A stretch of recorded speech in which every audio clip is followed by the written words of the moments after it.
House of Commons this afternoon, the Prime Minister, Mr. Churchill, said, "What General Weygand called the Battle of France is over.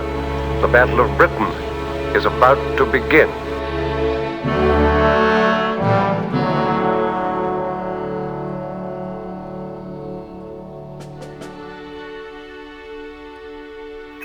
This is London. I am speaking from a crowded air raid shelter, 2 floors underground.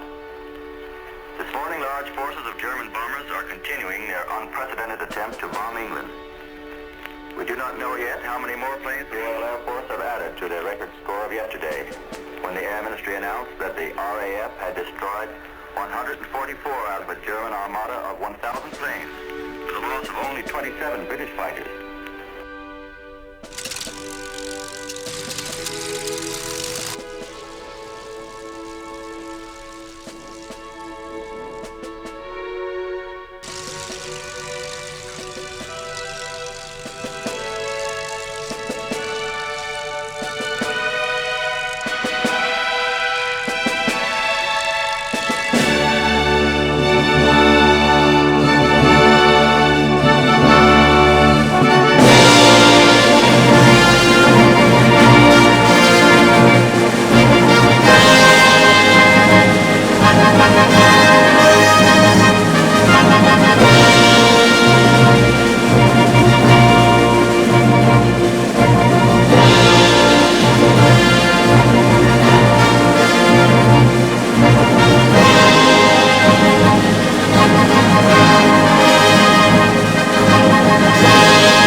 General Weygand called the Battle of France is over.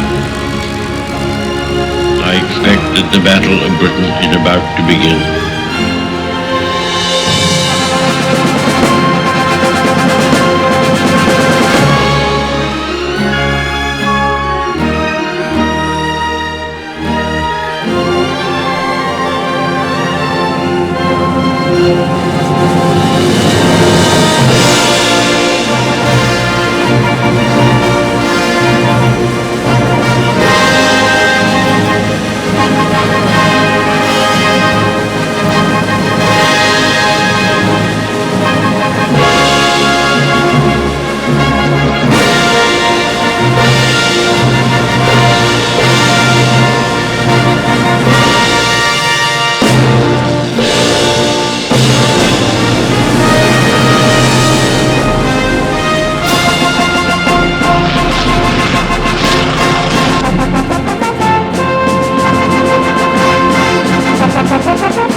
Here is the midnight news, and this is Alvar Liddell reading it.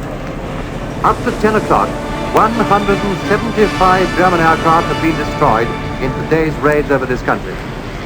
Today was the most costly for the German Air Force for nearly a month. In daylight raids, between 350 and 400 enemy aircraft were launched in 2 attacks against London and southeast England. About half of them were shot down.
The great air battle, which has been in progress over this island for the last few weeks, has recently attained a high intensity.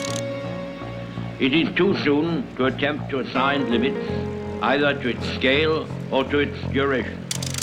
We must certainly expect that greater efforts will be made by the enemy than any he has put forth.